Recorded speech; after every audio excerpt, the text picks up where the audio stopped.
Kita langsung beralih ke informasi lainnya. Pemirsa, pimpinan Padepokan Dimas Kanjeng taat pribadi menjalankan sidang vonis atau putusan ke atas kasus pembunuhan anggota Padepokannya pada hari ini di Pengadilan Negeri Keraksaan Probolinggo, Jawa Timur. Ya, dalam tuntutan jaksa penuntut umum, Dimas Kanjeng atau taat pribadi ini dituntut hukuman seumur hidup karena diduga berperan kuat dalam kasus pembunuhan berencana.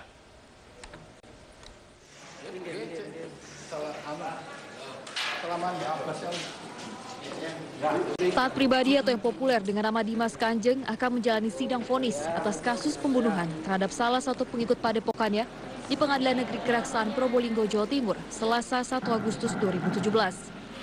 Sebelumnya dalam sidang tuntutan yang berlangsung pada tanggal 3 Juli, Taat dituntut hukuman seumur hidup oleh jaksa penuntut umum.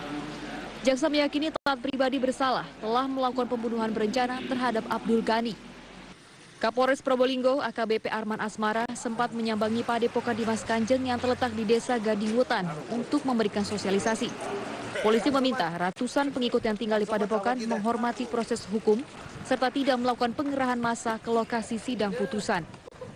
Padepokan sendiri untuk dengan tujuan agar warga Padepokan tidak banyak datang pada saat persidangan itu berlangsung.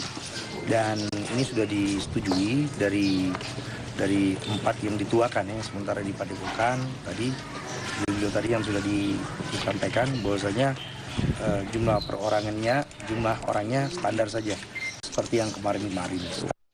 Taat pribadi terjerat 2 kasus hukum, yakni pembunuhan dan penipuan berkedok penggandaan uang. 2 orang pengikut Padepokan yang bernama Abdul Ghani dan Ismail Hidayah dibunuh karena dinilai bakal membongkar praktik penipuan yang dijalankan.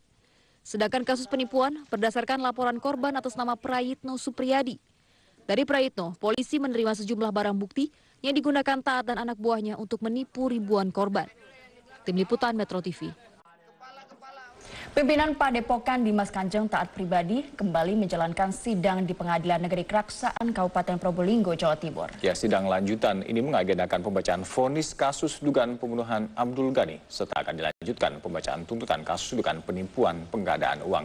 Informasi selengkapnya akan disampaikan oleh Vera Bahaswan langsung dari Probolinggo, Jawa Timur.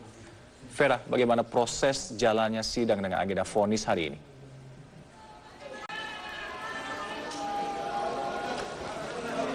Ya Alka, sidang lanjutan dari dugaan kasus pembunuhan yang diotaki oleh taat pribadi ini baru saja selesai. Dan saat ini dalam sidang lanjutan dengan agenda vonis untuk taat pribadi divonis dengan hukuman penjara selama 18 tahun. Dan memang dari masa persidangan lanjutan dengan agenda vonis ini, Majelis Hakim tadi sempat membacakan proses persidangan yang berjalan selama kurang lebih 8 bulan. Yaitu saksi-saksi yang dihadirkan sejumlah kurang lebih ada 40-an orang. Dan memang selama proses persidangan ini, taat pribadi ini didampingi oleh para keluarga, kemudian kuasa hukum, dan juga pengikut dari Padepokan Dimas Kanjeng taat pribadi yang masih setia dan mengikuti selama proses persidangan dengan agenda vonis ini berlangsung. Dan memang untuk suasana sidang di Pengadilan Negeri Keraksaan Probolinggo ini dari segi pengamanan sangat diperketat oleh pihak kepolisian.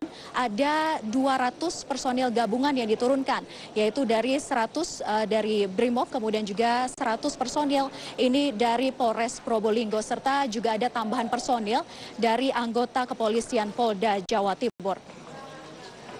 Alka. Vera, lalu apa tanggapan dari kuasa hukum terdakwa kali ini?